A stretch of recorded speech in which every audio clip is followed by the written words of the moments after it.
Incredible.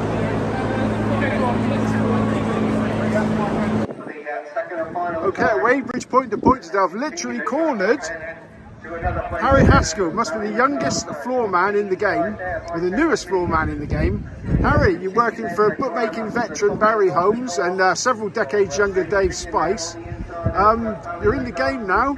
You've learnt your fractions. Yeah. You've had your first back bet. And why did you want to get into this? Well, I've just always loved horse racing, so just any chance to get more involved in the sport, I'll jump into. Yeah. How's the floorman job so far today? Are you getting the bets back easy with the bookies? Busy, yeah. We've had a few bet backs. We had one at 100 to 9, about 11 to 1. Yeah, it's busy. It's hard to wear in this when there's so much going on around you, and I'm not the tallest man either, so I'm on my tiptoes to try and find the best prices. But yeah, we're doing all right. There you go, everyone. Even at the point you can get your fractions. Well, Harry, welcome to the game, mate, and best of luck. Cheers, mate. Right, Simon James paying out the winners. We're going to gamble the race before last. The favourites won that race. The favourites won the first, and you did your cobblers on it. How's it going for you? 4-0 down, with a lot of nearly races coming in second. Yeah, we've laid most of the favourites, and the 1 second favourite, the one we laid each way early on at 4. So we're in a little bit of trouble at the moment. Okay, Richard Pittard, you were with the live streaming when it was behind closed doors, one of the two bookies.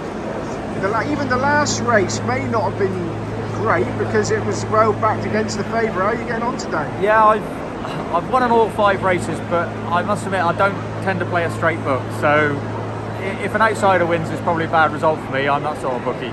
I'm very opinionated, so today's been all right so far. As long as I don't get it wrong the last race, then I'll go home with a few quid in my pocket. Richard, can I tell you something between me and you and give you a bit of advice? Yeah. Whatever you do, don't tell Simon James you've won on all 5 races. Yeah, he's completely the opposite. He's a proper bookie in a way, but unfortunately it doesn't work that well at point to point. So swings. Not many sweets left, Mike, but it's good news from your side. Yes, the last race I had a complete bar one for the winner, and I backed my fellow bookie next door, Simon James, and cheered it all the way on the straight. We're back in front, we're getting the money, lads, with 2 to go.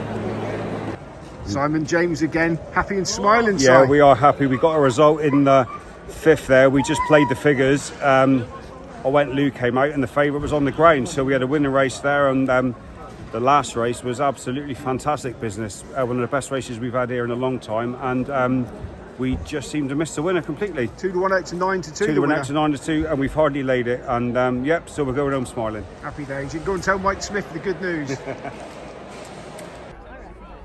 There are Right, 5 minutes. Archie Metcalf is 5th generation bookmaker with Jack Devon and Co. That last race, the favourite was odds on, but then drifted a bit. Was it hard to get it in the book? How was it for you? Oh yeah, it was terrible near the end. Couldn't lay it at all. You see all these bookmakers just absolutely terrible, but hoping for some better results later, fingers crossed. Was the winner a winner in the book or a loser? No.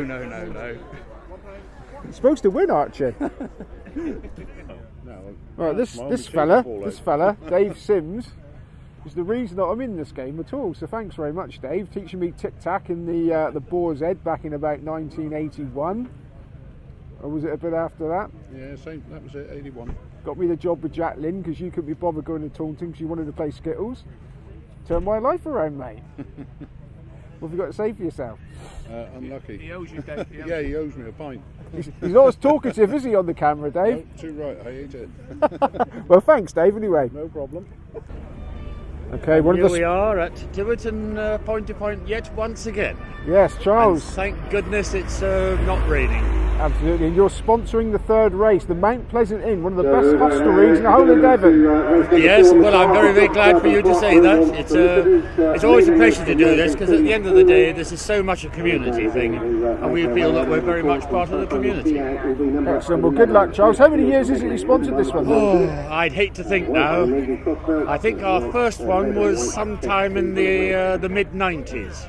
So yeah, we've been doing this for a few years now. I must say it's always entertaining to be here. and just look at the people today. And the Mount Pleasant is situated between Witheridge and Tiverton in no man's land. That is absolutely correct, yes. Out in the middle of the sticks, but very close to everyone. And a very wonderful place it is too. Thanks very much, Charles. All right, cheers then. Bye then. Jim, mate, there's still another race. I know. At my age, you always miss the last one as well. We had a good day. Have you won? Yes, I have. Yeah. Excellent. You can go and retire in front of the fire and investigate the wine cellar when you get home. It's quite a decent wine cellar. I can only imagine. Thanks, Jim. See ya. Simon and Mark, interesting to see they're both going through the car. How difficult is it when they split a race to sort of quickly try and evaluate the prices and the limited time you've got? Well, you basically do the form for the whole race. Have a little look at when they split, just divide it as two separate races. It does take a little bit of getting our heads together before the race to come up with the show and what we're going to do and the plan. So we just have a little meeting before the race, don't we? Yeah, and quite a few bits of page turning. Yeah. So how much work would you put in the night before? I'll be working on it all week, on the card. Okay, well, good luck. Thanks, mate. Dax, just jump in a minute, mate. How has it been? It doesn't look on paper as if it's that great a day for the bookies. Well, we're in front, so I can't moan. The last race was pretty disappointing, so that was a competitive race, and we really didn't take much at all. So it just feels like all the splits sort of dragged it out a bit. It's got a bit cold. People have had Did you get clobbered on the second race? Yeah, we did. Yes, we did. Yeah, we laid 11-2. But you've still come out on front, so. Yeah. I mean, we did well to only lose what we lost on it, really. So it's one of those things, isn't it? But we escaped the other day, but we got caught today. Excellent. Okay, Dax, thanks very much. We were £1.40. We lost 10 quid and £1. Yes, sir. What can I do for you? Right, Richard.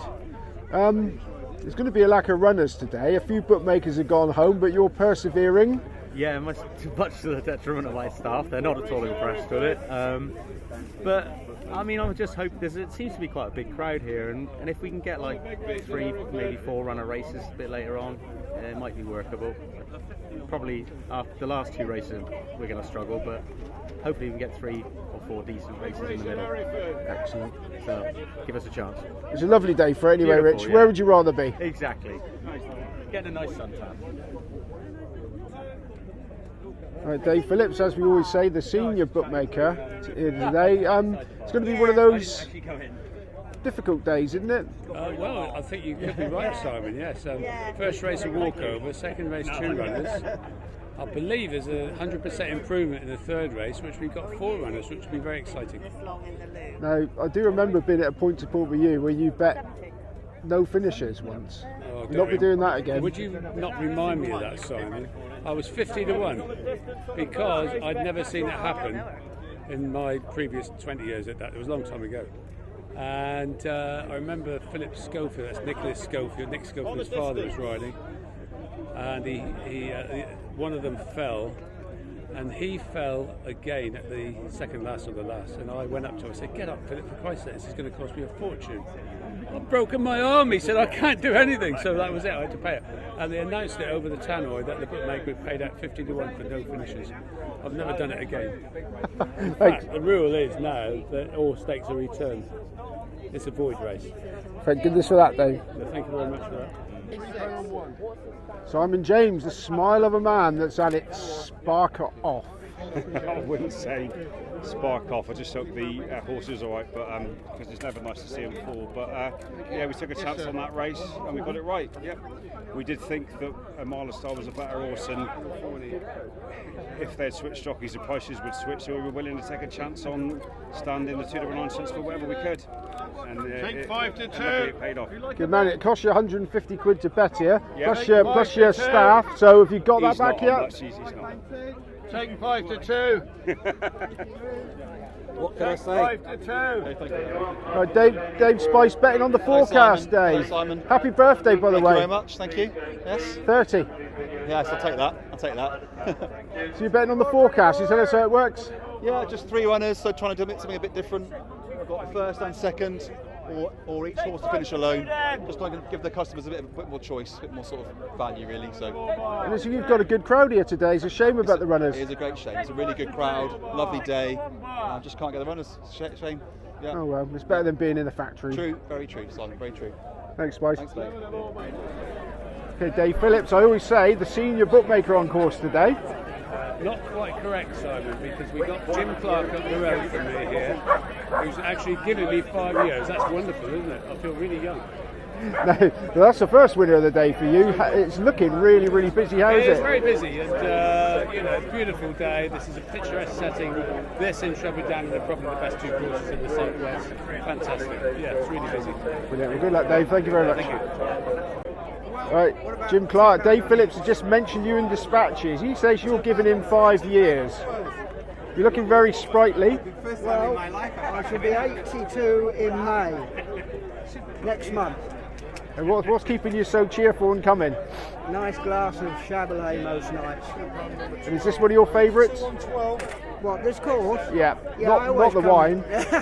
I always come here if I can, yeah. It's lovely. Especially lovely today. Nice and busy as well, Jim. I'll leave you to it, mate. Okay. Thank you. All right, Mike, the favourites keep going in, but you seem quite cheerful still. Yes, I've been keeping on my side, Simon. I've done a good card, I think it all win, and this will win here to Daffodil Fox as well. Have you been up and off the stool betting them? Sorry, mate? Have you been up and off the stool betting them? I bet them, laying the rags. Yes, got to do it today, Simon. Good man. Cheers, Si. Okay, right down here in the betting ring, as you can see, Richard Pittard, 1-2 Jeremy Central, 5-4 Border Trade, and the 1 horse, 3-1 with Dave Phillips, 4-1 here. Any price you like. It's a 3-horse race, but it's still a race. Right, the last time I was down here, I was told Young William was going to be the favourite. 11-10 is now 3-1. There's been money for Bollin. What's it called up there, Richard? Bollin, Twinkle. What's the other one they've backed? Champions Hill. And Champions Hill. But in truth, the bookmakers are going to make a really, really good book. Just to top off the fortunes that they've copped already today with all this massive crowd. They don't really care what wins. Okay, so here's the betting ring behind us. As you can see, 12 bookies. Lots of punters around already. A really good maiden for people to get their teeth stuck into. Last time the bookies made absolute fortunes. All the results went in their favour. So let's hope a few favourites win today and they don't go home so happy. Okay, we'll go to Richard Watson, affectionately known as Tall Boy. You took my score there, Richard. How was the first race for you? Where have you been all season? Waiting for the nice warm weather, Simon. Don't like muddy ground. As you can see, nice crowd. Busy, money's not too bad. Favourable result, was left with it, so more than happy. Good man. Good man, thank you very much. And there's the brains of the operation, look. The sandwich box. You'd really hope so, Simon, wouldn't you? You really would. Okay, well, there's 12 bookmakers here today. As you can see, they've already complained a bit that it's a bit quiet and a bit recreational. But they're all doing fair business. Hopefully the racing will be quite competitive. This next race certainly is. And with any luck, there'll be plenty of favourites, and then we'll go home skint. Yes, Simon. Right, that last race, Joe, everybody laid the second, and you got away with it, didn't you guys? No, we laid 2 horses, and they came on first and second. But you laid the winner was the winner wasn't as bad as the second. No, it wasn't as bad as the second. No. But did you win on the winner? Peanuts. He won about 200. He was over for 200 quid. He's just talking a load of rubbish. It's peanuts. We want peanuts, Simon. And they're never happy bookmakers, are they? There's a massive gamble foiled. He's copped on the race, and look at him, look. Yeah. Well. His children won't eat tonight. No, he used to be a good-looking man, didn't he? He did. It's a long time ago. Right, unfortunately, we're going to lockdown. Unfortunately, we're going to walk over this race. A lot of the bookmakers are just going for a beer or something, but not Mike Smith. Look at all the work that Mike Smith puts in. Mike, I mean, that's a labour of love, isn't it? It certainly is. Once Monday morning comes, I don't speak to the wife, the kids, I get on me work for the weekend, Si. There you go, look, there's not many bookmakers who put that much work into it. That's why he tips all the winners up to me, isn't it, Mike? Try to, Si. Try to. Good man. Right, drama in the last race here. Looks like the winner's lost its weight class. All these punters are hoping to pick up, but I think they're all going to be bitterly disappointed. And if you back the favourite, keep your betting slip. I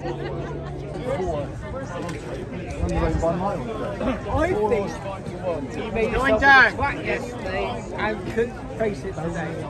It was only 3 Going down. Anybody want to bet? What do we want to do?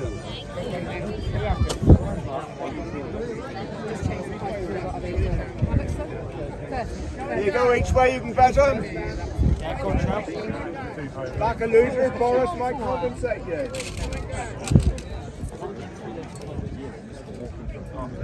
Upriver, and we're down below the stables.